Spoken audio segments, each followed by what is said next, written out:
We stayed in the Philippines from January 17th until March 4th, 2025 in the Clark Freeport zone. Here is the video about that zone.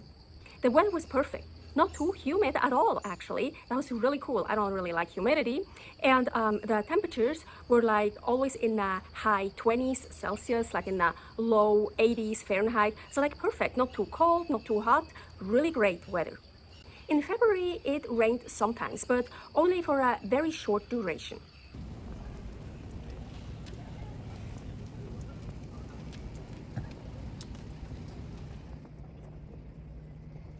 We started our nomad life on March 30th, 2024.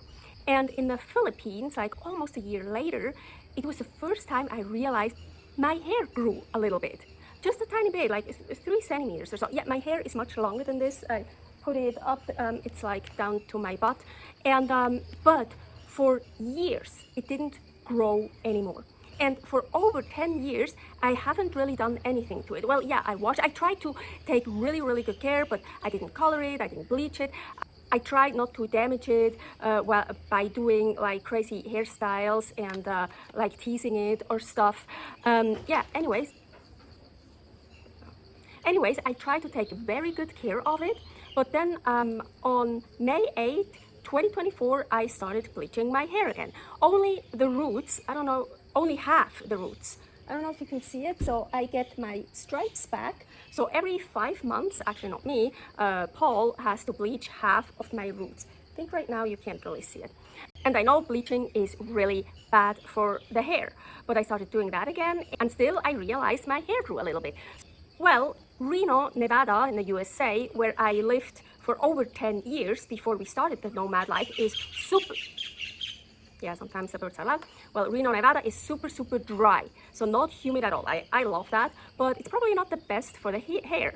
So when we were in the Philippines, almost a year after starting our nomad life, so we traveled through Europe and through a lot of much more humid countries than Reno. Well, almost everything is more humid in Reno, not everything, but almost. So I think that is what made my hair grow a tiny bit longer.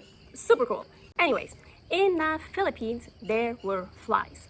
So I use a mouth guard at night, and in the morning, I just rinse it with water, put it back in the open case, and just leave it like that. Well, that's what I used to do, but not anymore since the Philippines, because hell no, it was full of like tiny flies. And then, well, I rinsed the mouthpiece, put it in a container and close the container. But the container has like tiny holes, and the flies are so fucking tiny, they go in there. So that didn't work either. So now I'm still doing that, and I think I keep doing that. I'm gonna keep doing that for the rest of my life. After I wash my mouthpiece, I really dry it well, put it back in the case and close the case so it is fly free. I read online that it's really hard to find postcards in the Philippines.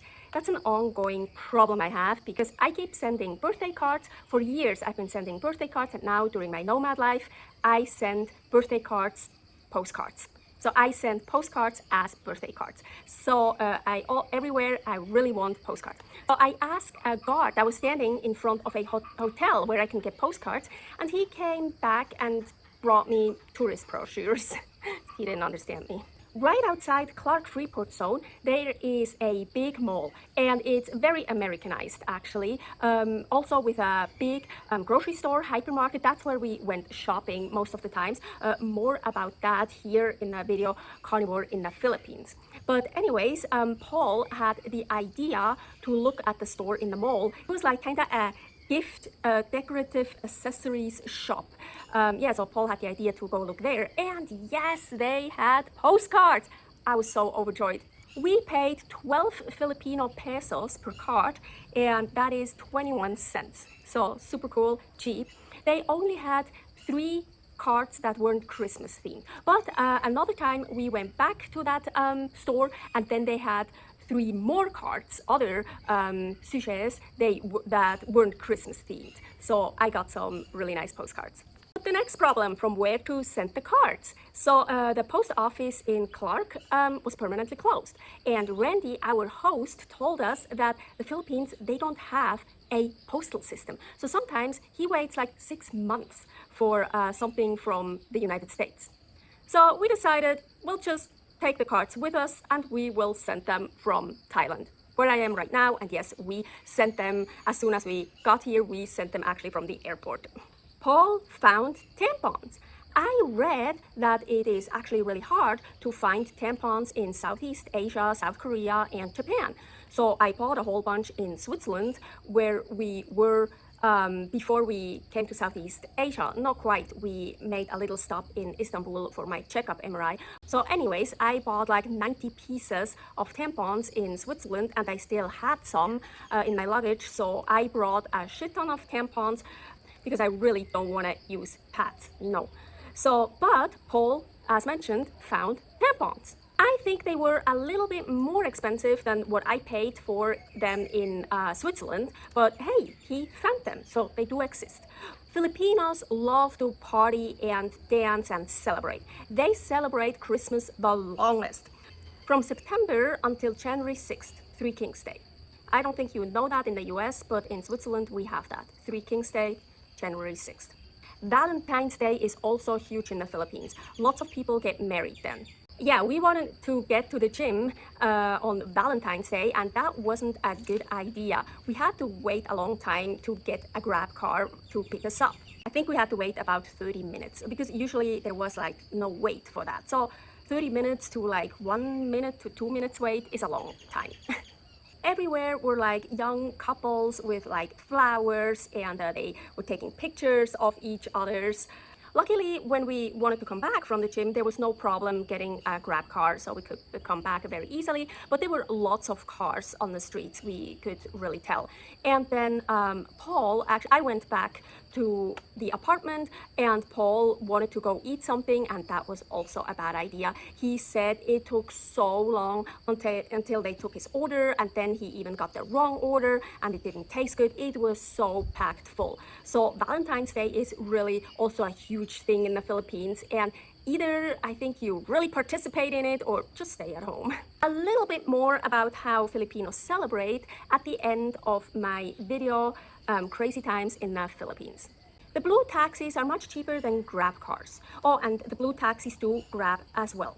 But you gotta be careful. They take advantage of foreigners. They will tell you they don't have any change, but that's actually not true. Randy told us by law they have to have change. So when you hand them a large bill, they tell you they don't have any change, and they hope you don't have any change either. So you're like, oh, okay, just take this, because for you as a foreigner, that's not much money. It's like nothing, but for them, it's a huge amount of money. So yeah, you pay them like 2 or 3 times more than you actually should have. So be careful so they don't take advantage of you. Yeah, and don't expect the seatbelt on the back seats to work always. Sometimes like that clicky thing just doesn't work. You just can't put it in, and sometimes it was even missing. So I always put on my seatbelt when it was possible, and when not, I was just like, okay, fuck it. Quite a lot of the blue taxis and Grab drivers have little fans that blow cold air into your face. If you're like me and you're usually always cold, definitely bring a jacket or something, because sometimes it was really cold in those taxis when they blasted the AC full on and stuff.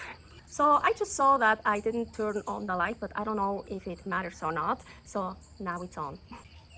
We used Grab all the time, and when going back from the SM Mall, we used the blue taxis because they were available there. But anyways, in those 46 days staying in the Philippines and using Grab all the time, we got a woman driver once, only once, and her profile actually showed a man.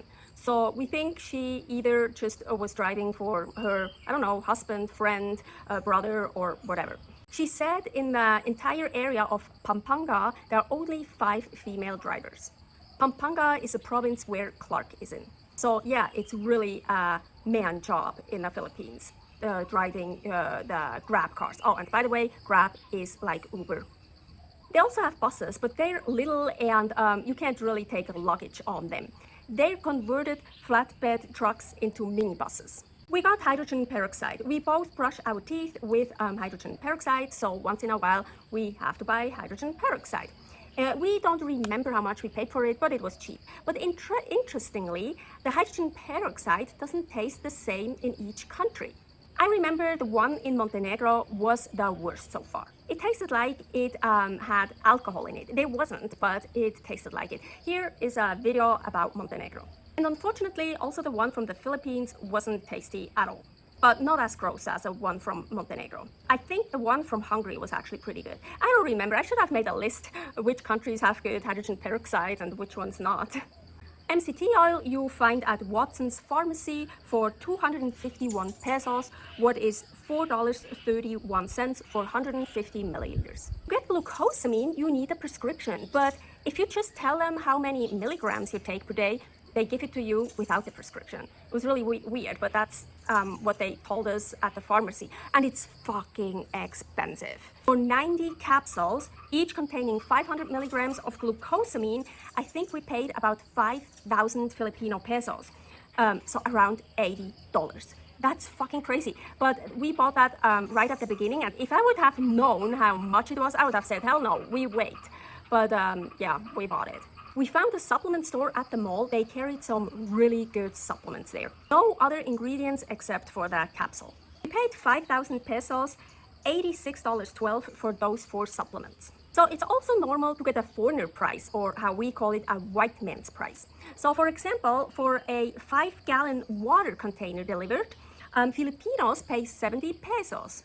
When we did that, they charged us 85 pesos. Basically, everyone speaks English. They learn that at school from a very early age. But to be treated like a local, you have to speak their language and preferably look like a local and actually be a local. You are allowed to stay in the Philippines for 30 days, but you have to fill out a e-visa when you come into the country.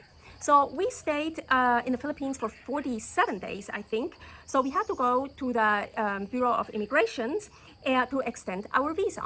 More about that here in the video extending our visa in the Philippines. You really have to get used to be called ma'am or sir. In the Philippines, they use that all the time. Hello, sir. Good evening, ma'am. Thank you, sir. Can I help you, ma'am? All the time. Always. Stay happy, stay healthy.